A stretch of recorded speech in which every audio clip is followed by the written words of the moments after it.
Hey John, it's Justin Hitt. I'm in between meetings, so I'm going to do a quick video that can be transcribed later to capture some of these details. You'll have to excuse my crazy prepper look and my messy office. I'm actually here where I do all the work. Here's some details about the concept that I had.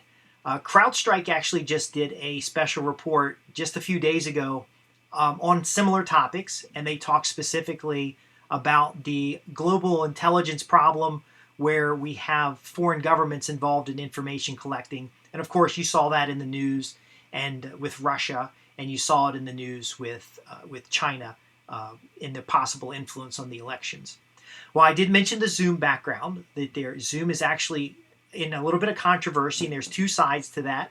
One side is that the owner is a U.S. citizen, but he's of Chinese descent, and he's had a fallout with the Chinese government when it comes to allowing Zoom to be used internally. All communications in the China have to go through a local proxy, and there were some conflicts around that. Now, I don't know, and I haven't been able to find the announcements on whether they resolve that and they actually have a proxy there or not, but the Wall Street Journal article about the developers being primarily from China being subsidized by the Chinese government, and this being a competitive advantage, puts Zoom in a bad position where we can raise the question, are major telecommunications platforms that high net worth individuals rely on, are they good or are they bad?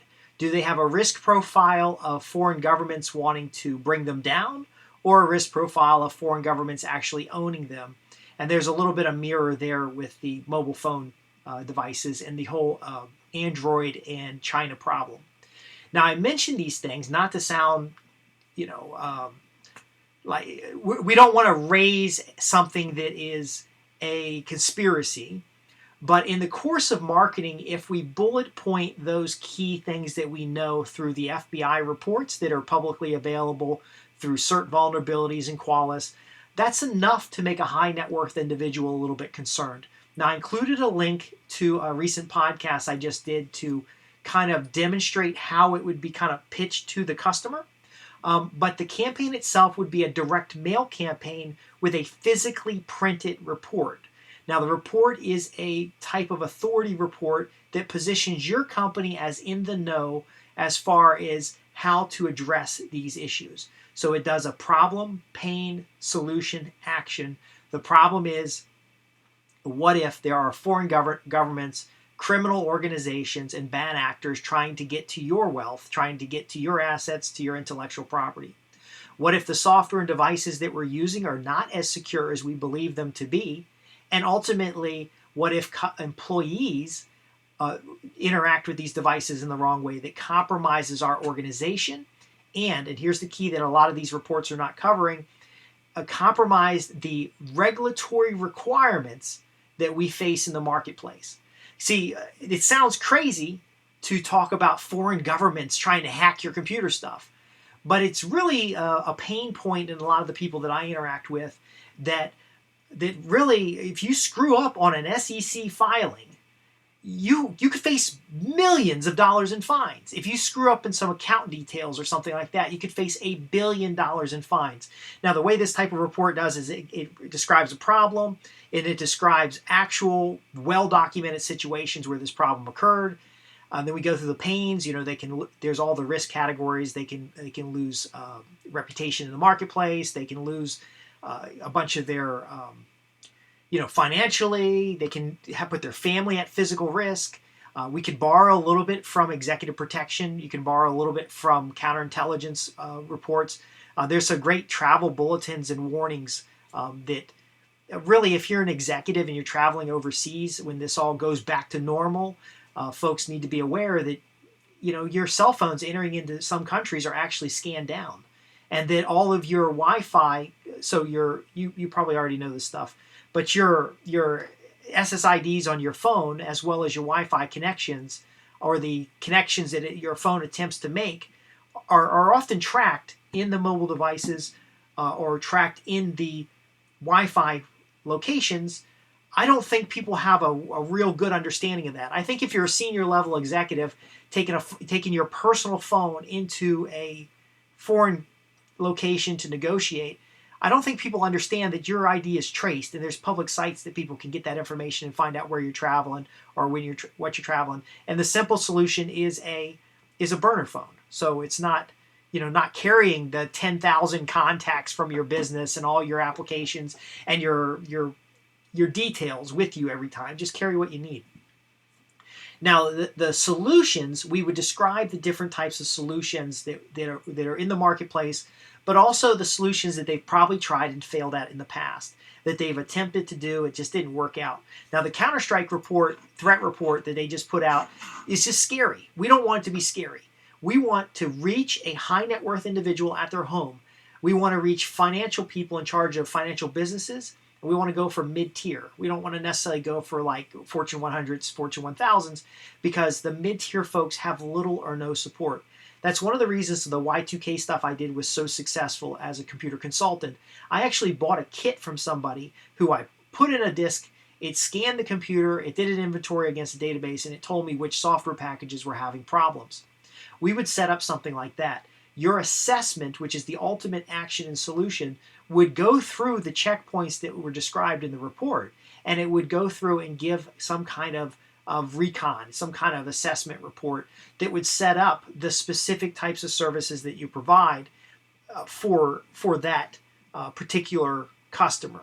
So you're kind of helping them with the buying decision in the fact that you're going to say, hey, all these horrible things can happen. Here's evidence of these horrible things happening to other people. Statistics say it's going to happen soon. However, we can look over your environment and get a current state, and that's important because it's only going to be as accurate as the time you scan it or the time you do the assessment. And then from that current state, we can then help you with a personalized plan to help focus on the outcomes. Now, I think if you target it conservative, high-income professionals or conservative, high-net-worth individuals through their family offices and their CPAs, I think you could reach somebody who has a level of paranoia that would make them take action immediately. Now, your assessment is a paid service, and it would be delivered remotely, or it can be delivered through interviews. So get an inventory of the types of software they're using. And then you run that up against a database of what's vulnerable right now. So we got the CERT databases, we've got Qualys. You probably have platforms on site. Then you're going to go through and how are they using these resources? Are they doing remote meetings? And then we can just really get into asking questions about their information categorization. But what will happen in that interview is they're not going to be able to answer all the questions. That principal contact will not be able to answer the questions. So you have them start bringing on the other decision makers. And those other decision makers in the survey will answer questions. Because you're delivering it as a service, you're gathering this information. We do need to make sure they have a strong assurance that we're not doing a targeted phishing scheme. So they need to be aware of how that works. And they also need to be aware of how to protect their interests while they're doing this. So there would be a little coaching in that report. Now, that report would not be publicly distributed. It needs to be positioned as insider information, as a resource for that decision maker, where even if they never hire you to come out and assess their situation or to do an interview, they could go down the mistakes checklist, or they can go down the checklists that are in that report, and they could ask their IT person, hey, are we using Zoom? Are we using Skype for Business? And see, they would ask the question in the context of knowing that in 2003, Microsoft was required to provide their complete source code to Chinese IT services. And the Chinese IT services people found several vulnerabilities that they exploited for many years before they notified anybody else. And there's really active cases of that. But by empowering that primary decision maker to ask their IT group, hey, are we using any of these platforms? They could turn around and say yes or no, and that person would be triggered in their mind to know that, that we need to look into this a little bit more. Now, many large organizations right now are not doing any static slides on Skype for Business or Zoom because they're using the AES 128 as defaults, and those slides are as good as plain text when it comes to somebody who's trying to get to that information. Also, single speaker voice conversations are vulnerable as well. Now, that's starting to show up in the trade journals, which is good. And that's starting to show up in some of the warnings on how to use the platforms. So if they go to their IT person and say, hey, is it possible that we didn't set the configuration correctly on our video conferencing software and our static slides are actually visible, or the files that we're exchanging and sharing could be accessible by other people, any IT person who's out there isn't going to blow that off. They're going to know that this executive knows a little more than we expected them to, and ultimately we need to be able to show them. So this really is risk assessment. This is really the penetration testing as a validation of an okay. So if they take the special report, ask around their office, and they get an okay, they can still go with penetration testing to see whether or not that's going to be a profile. And then you can walk out maybe 3 to 5 maximum things in your assessment. Your assessment is fixed price. I had a backlog on the Y2K stuff, and there were about 500 people using this kit for the Y2K. We had backlogs on this stuff because people were paying a fixed price. They didn't have to worry about a consultant getting on site and then having 50 or 60 things that needed to be done, and then the guy's camping out. Next thing you know, he's getting coffee and donuts out of the with the regular employees, but cost 10 times as much. What worked well about that program is that pretty much if we found a software package, we had already packaged up all the patches, current patches, and current.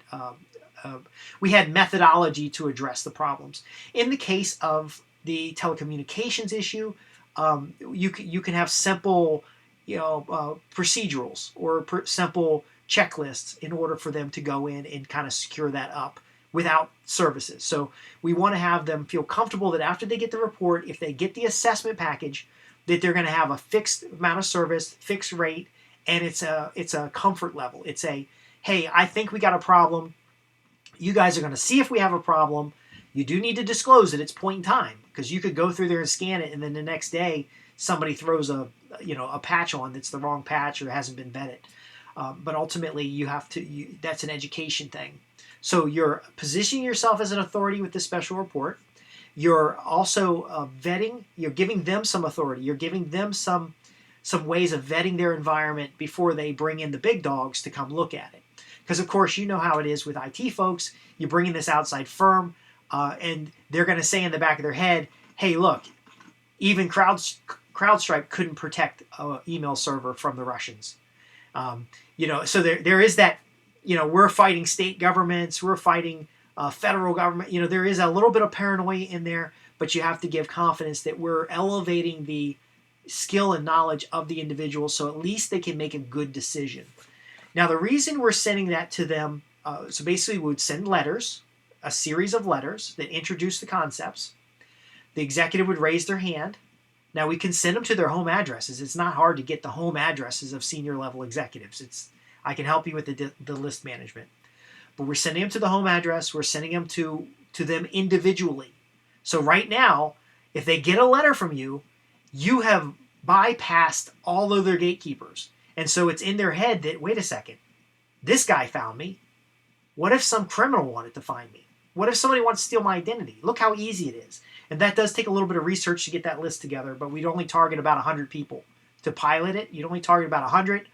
They're the ideal, best customers that you'd love to have. We research where they live. We get all their details, and we send them letters.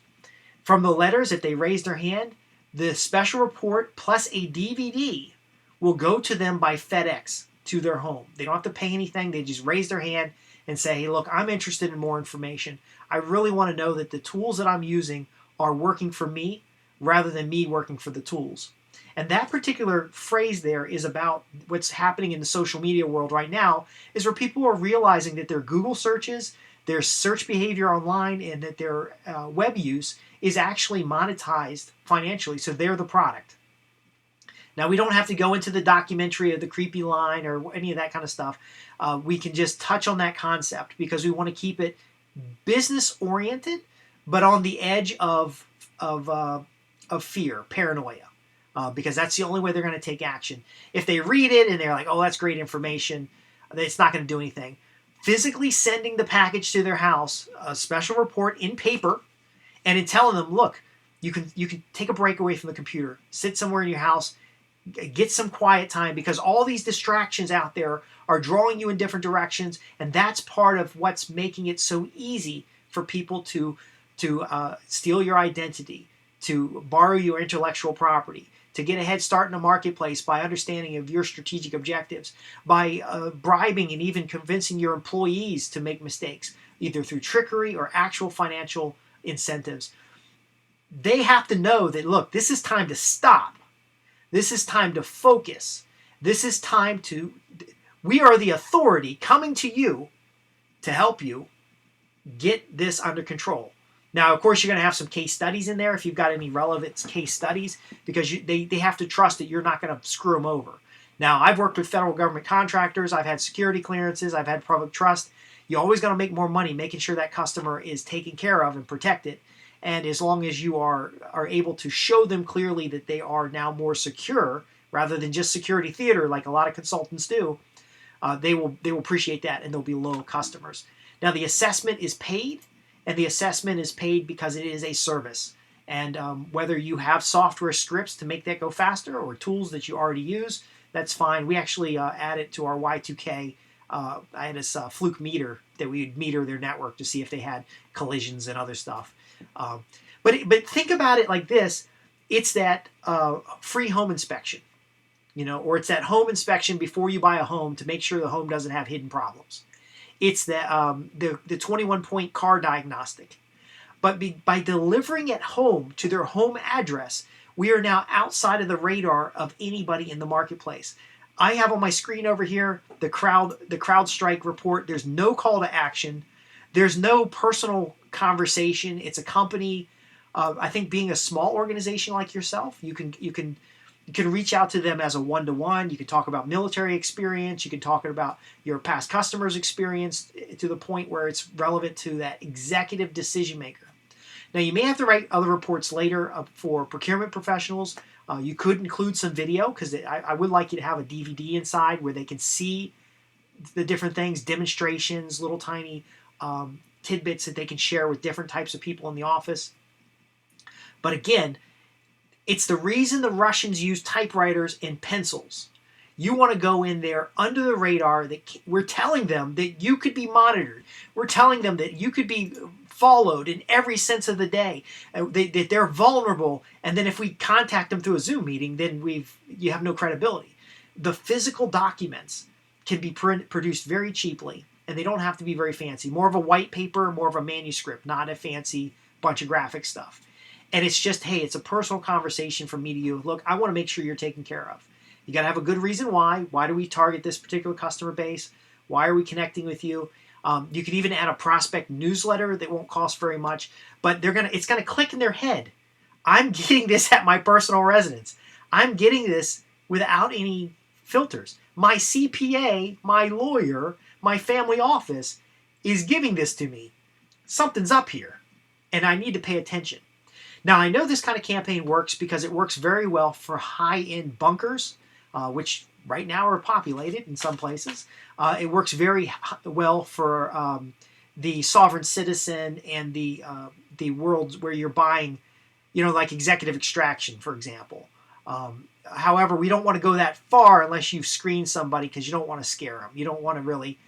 we can't get them all scared and worked up if we don't have some kind of solution. And of course, the solution is to take that report and ask the right questions of their teams and to gain that awareness. And we can provide a lot of references for that. You can even go through on the DVD, for example, and walk through the references through a screen cam.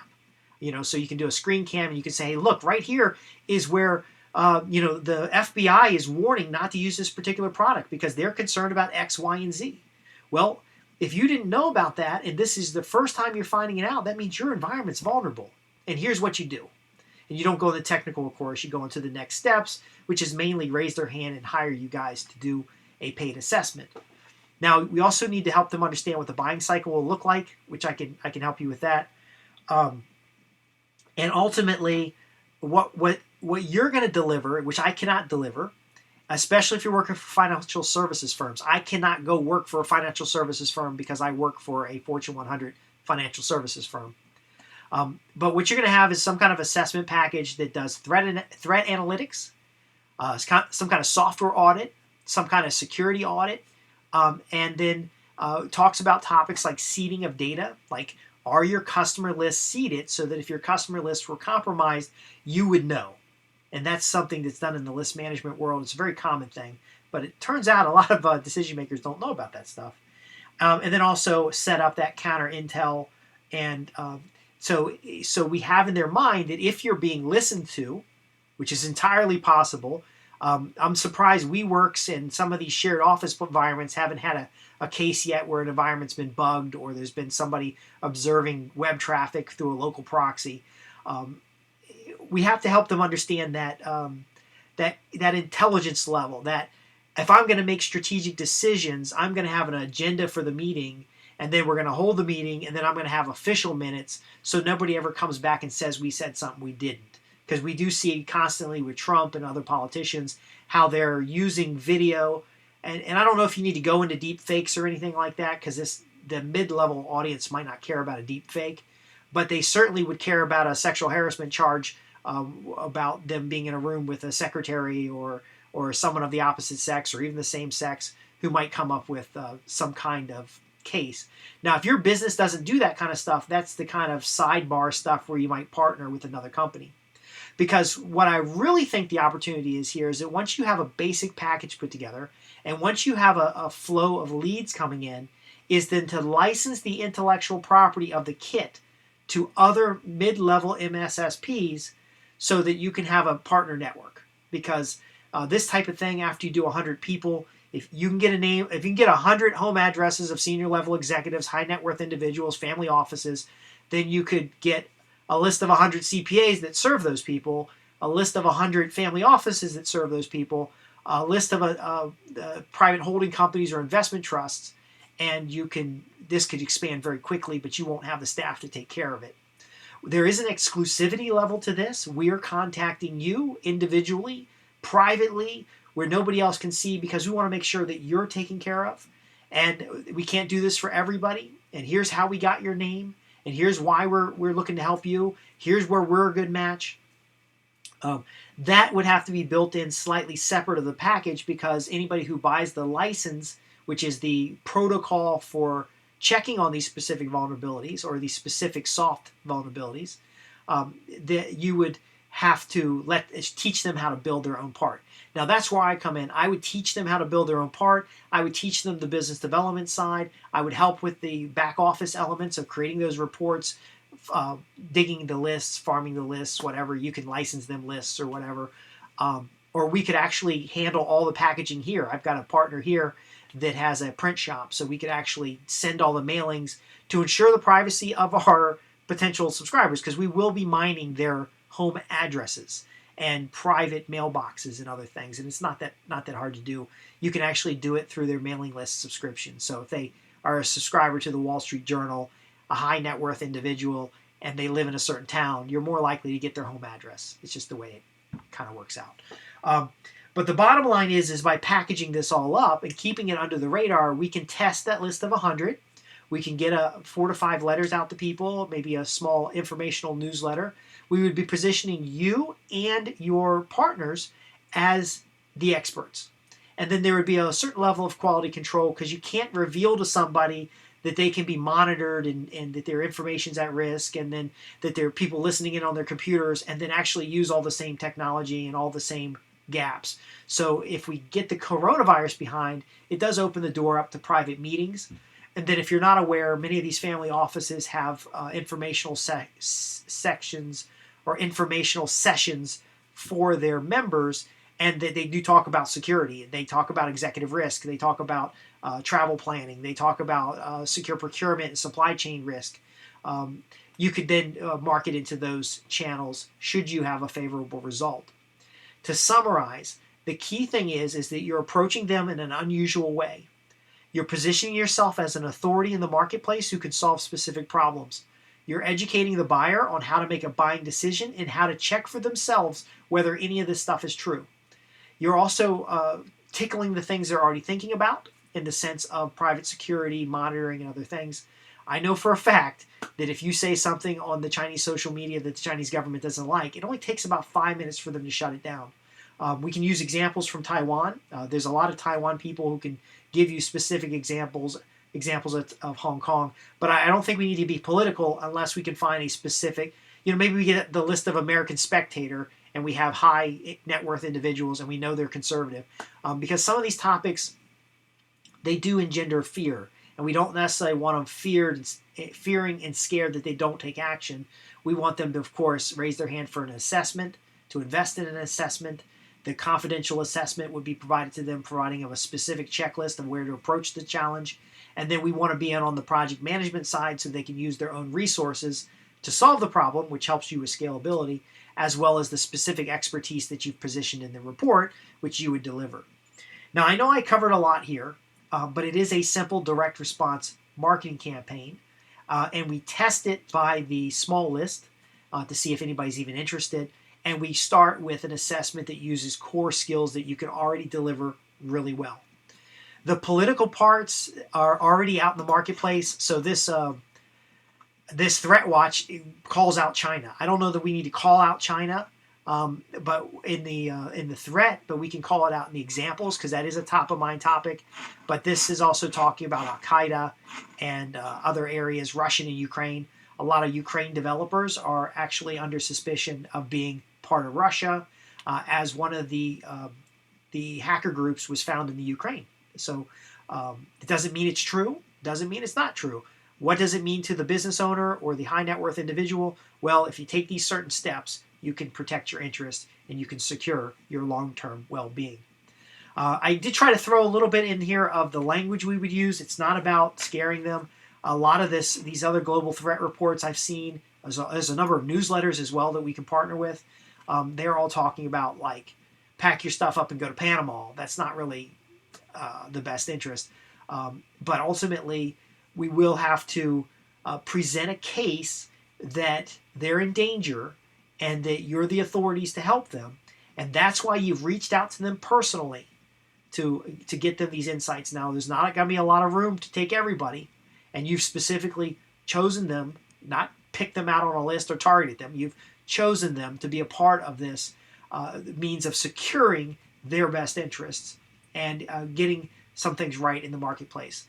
Now, this kind of report can also be used in another way later to call out, like, some of these companies are getting, these security companies are not doing what they're supposed to be doing, but we can stay away from that and stick just to hard fact cases that we know exist, and there are plenty of them. So I hope this has been useful to you. I've done it in this format because I'm thinking down the line about the intellectual property opportunity, but I should have given you enough information that if you wanted to start drafting a report, that is fine. How would I be compensated with this? I would like equity in the deal, meaning it would be a joint venture partnership, and I would have a percentage of gross proceeds off the top that we would negotiate up front. And the settlement, should it not work out, is that we would have mutual exclusive rights to the intellectual property that we create. That would be the letters, the special report, the mailing list, anything like that. And then ultimately, I'm looking to make $100,000 to $200,000 out of this. I'm looking to make you guys $1 million to $2 million out of this. But I need to make sure you can actually secure it. Because if you're thinking about, an assessment of $1,000 or $2,000, which could lead into a project of under $25K, because it's under $25K, a lot of these folks can just use a credit card or a purchase card. That job under $25K may or may not turn into anything bigger. But you only need about 100 jobs at $25K to get things going, to know you got a system in place. And then, of course, when we flip on the second side, which is the intellectual property, you'll saturate the market pretty quick. So you need to get in and get a couple success stories. So I'm not saying you're going to make $1 million next year.